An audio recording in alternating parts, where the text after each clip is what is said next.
तो मैं बिहार हूं अपने वादे के मुताबिक एक बार फिर से आप सभी के सामने प्रस्तुत करता है सरोकार।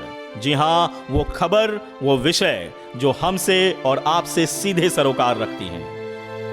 भारतीय रेलवे ने बुजुर्गों को दी जाने वाली रियायत, या यूं कहें कि बुजुर्गों के टिकटों में दी जाने वाली रियायत को अब समाप्त कर दिया है।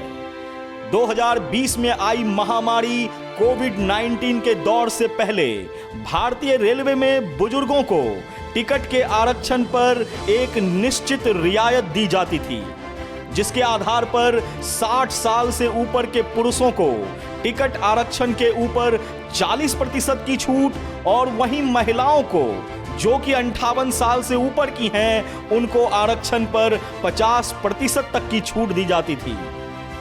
कोविड-19 के दौर में जब सभी ट्रेनों को स्पेशल ट्रेन के तहत चलाया गया तो उसमें सभी तरह के रियायतों को समाप्त कर दिया गया और इसी दौरान ये बात सामने आई कि 2021 से 2022 तक टिकटों में ना दी जाने वाली रियायत से तकरीबन 3400 करोड़ रुपए का फायदा भारतीय रेलवे को हुआ।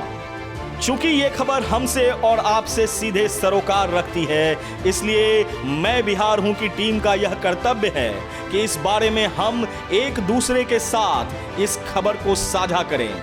यहां ये बता देना बेहद जरूरी है कि भारतीय रेल लगातार नए आयाम को छू रही है और रोज नए रेलवे ट्रैक का निर्माण किया जा रहा है।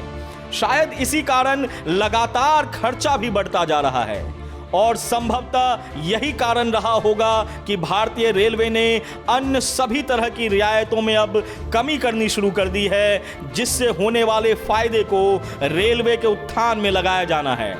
इसी कारण जब आप अपनी टिकट बुक कराएं तो इस बात का अवश्य ध्यान रखें कि वृद्धों के टिकटों में दी जाने वाली रियायत को अब भारतीय रेलवे ने समाप्त कर दिया है। तो मैं बिहार हूं की तरफ से ऐसे ही सरोकार की बातें लगातार जारी रहेगी और आप जुड़े रहिए हमसे। मैं बिहार हूं।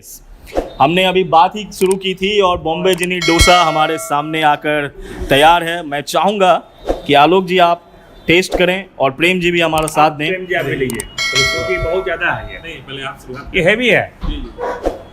काफी हैवी है। हाँ, और मुझे बताया गया है आलोक जी कि इसमें एक मैसूरी चटनी सबसे पहले अप्लाई की गई है, फिर कैप्सिकम है, कैबेज है, अनियन है और बाकी कई सारे इसमें इंग्रेडिएंट मौजूद हैं और उसके साथ आपको सांभर दिया जाता है, नारियल की चटनी है। और ये चटनी किस चीज़ की है प्रेम जी?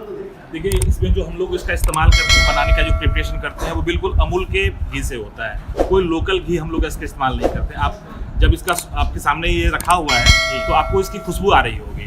हम लोगों ने इस तरह का डोसा देखा नहीं है कभी। बिल्कुल।